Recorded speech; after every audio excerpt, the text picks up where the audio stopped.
Hey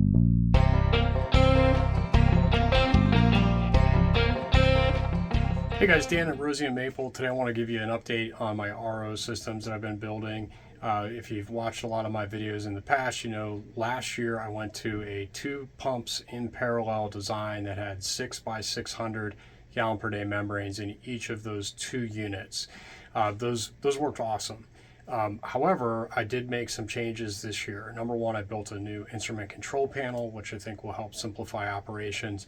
And I'm also going to combine those 2 units into a single system with only 2 pumps, not 4.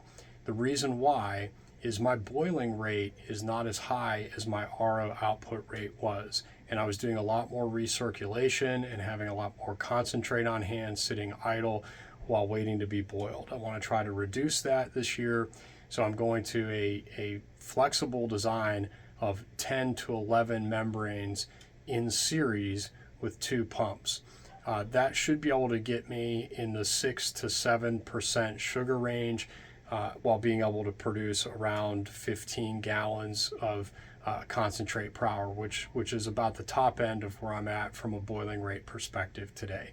Now, in the future, if I were to increase my evaporation rate, I obviously would kind of resize my RO to match that output. But I really wanted to be able to have kind of a common speed of producing concentrate and boiling it and not having it sit. And I didn't want to have a large amount of recirculation if possible.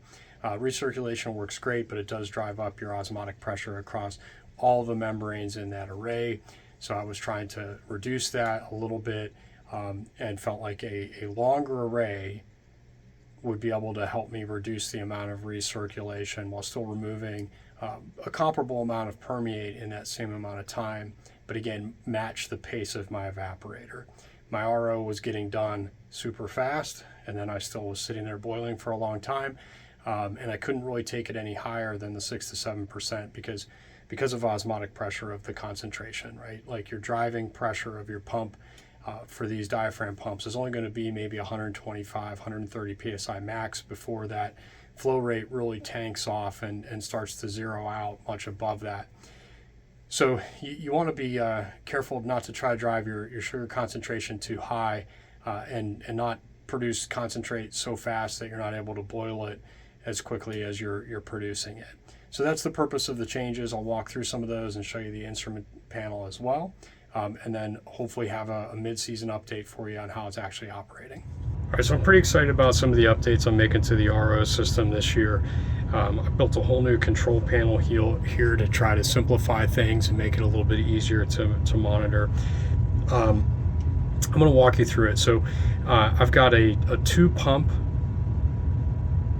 RO system. There are 2 coronwater TYP 89 pumps in parallel with each other to try to get higher flow. That's going through right now. It looks like I'm going to do about 10 or 11 membranes in series. In the past I had 2 independent units, but I actually want to try to reduce my recirculation, and I'll walk you through some of the changes that I've done there as well. So overall it's just pretty straightforward, guys. So if we're going to run the RO, we're going to go to run. If we're going to flush, we go to flush. This is a 3-position valve. Okay, if I want to have the RO output go back to my tank or go to the evaporator, I can select that. If I want recirculation on or off, and even a needle valve to dial in how much recirc is going through. This is the pressure right after the pump. This is the pressure right before our needle valve. I want to be able to see the delta in pressure across the whole array of membranes.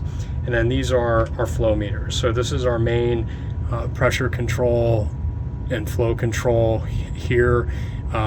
If recirc is off, this one should match and just be kept wide open. If I've got recirc on and I want to change how much flow is going actually to the evaporator versus going through recirc, the combination of these 2 knobs will do that. And then this is my permeate flow meter. Down here is an inline TDS meter. Okay, so we can just turn that on and you'd be able to see what are the parts per million in both your permeate and concentrate that are going through the system. Okay, so I'm pretty excited to see that, just to kind of monitor permeate health as we go. Flip it over and show you the back. It's pretty straightforward. Again, this is just where your permeate out is going to be. This is your permeate in. This is your TDS monitoring that. This is your TDS monitoring your concentrate, and then the plumbing is just all, you know, pretty straightforward. This is your recirc line coming back out, and it would go right upstream of the intake of your pump. I've got this little handle I put on here. This will mount on the cooler, where all my RO components are. I'll mount right on the handle of that. Okay guys, and here's the inside of the traditional unit that I had 2 of last year. Okay, you can see the 2 pumps down there, the 6 membranes, the inline filter, and the heater. The only thing that's going to be different here is I did add a check valve downstream of each pump. That way, if you have a pump failure or one doesn't run or something goes wrong with it, you're not putting back pressure onto that pump that isn't running. You're only able to push forward pressure through the unit. So that actually, in the case of a pump failure, protects the other pump or protects the failed pump from being a leak point. The other change, this output is not going to be controlled, you know, directly off of this. This is going to feed the other cooler that has the 5 membranes in it. Okay, so I mentioned having a flexible design. Obviously all 10 membranes or 11 won't fit in a single cooler, but I wanted to reuse what I've already built in the past. So this is just the shell, the frame that I had previously, and 5 membranes. I took a 6th out. It's just not able to support 12 membranes.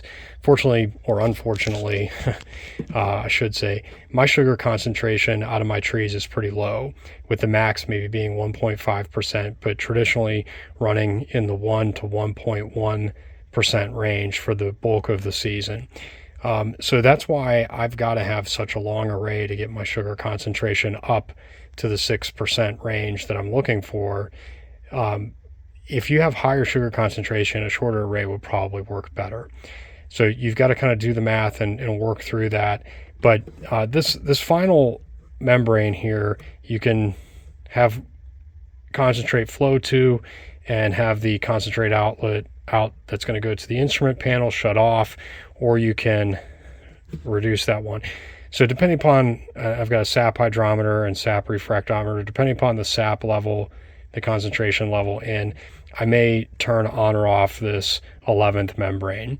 And I'm just using a check valve, an ultra low crack pressure check valve on the permeate as well as on the concentrate from that. So I don't have to worry about any backflow back into this membrane when we're not using it. I just simply have to, you know, remember to move these 2 valves to either enable it or disable it, and that's it.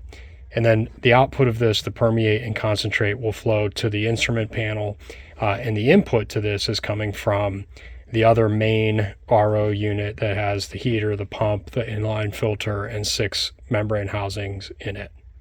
These are 600 gallon per day membranes, quite a bit of an upgrade over the original 400. They went later to a 500 gallon per day, all the way up to 600 gallon per day. So if you're looking to get a little bit faster processing time, these are a great option. There'll be a link below to the Amazon store where you can find these, as well as other membrane sizes from Membrane Solutions. All right, so that's it for the RO upgrades for this year. As always, I appreciate you stopping by. Please be sure to like this video and subscribe to our channel. Check out all the other maple sugaring content that we have available for you.